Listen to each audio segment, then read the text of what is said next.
Good morning, I'm Elton Robinson with your April 15th grain and oilseed update. USDA reports that 4% of the U.S. corn crop has been planted, which is on par with the 5-year average.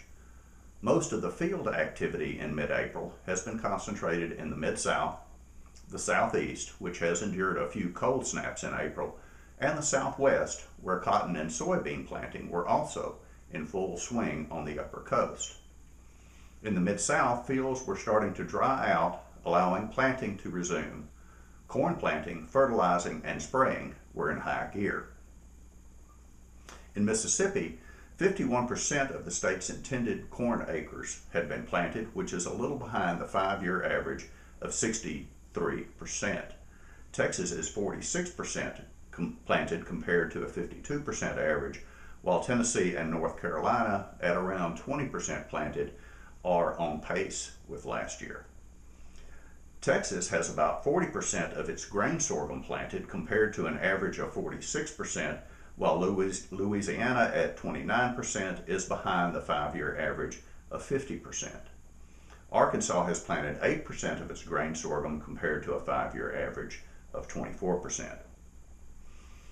About 32% of the U.S. rice crop is planted according to crop progress reports, including 33% for Arkansas, 67% for Louisiana, 26% in Mississippi, 11% in Missouri, and 69% in Texas.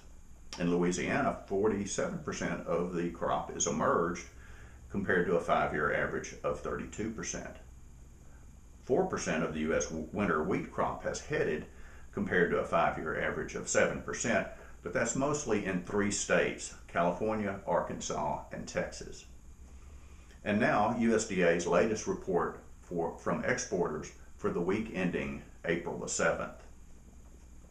Wheat exports of 309,000 metric tons were down 21% from the previous week and 18% from the prior 4-week average, with Indonesia, the Philippines, Mexico, Malaysia, and South Korea as primary destinations.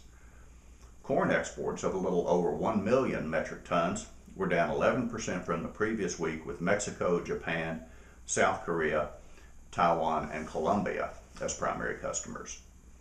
Grain sorghum exports of 128,000 metric tons were down 10% from the previous week and 23% from the prior 4-week average, with China taking about 99% of those exports.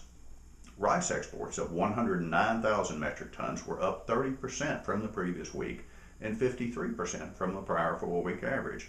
They were reported to Mexico, Colombia, Japan, Saudi Arabia, and Canada.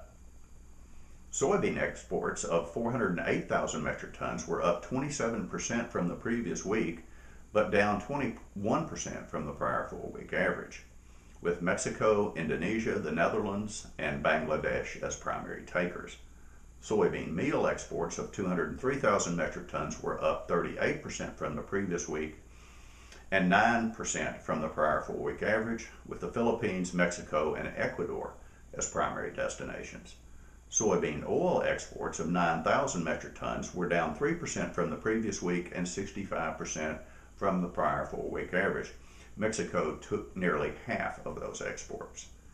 Beef exports of just under 12,000 metric tons were up 2% from the previous week and 6% from the prior 4-week average.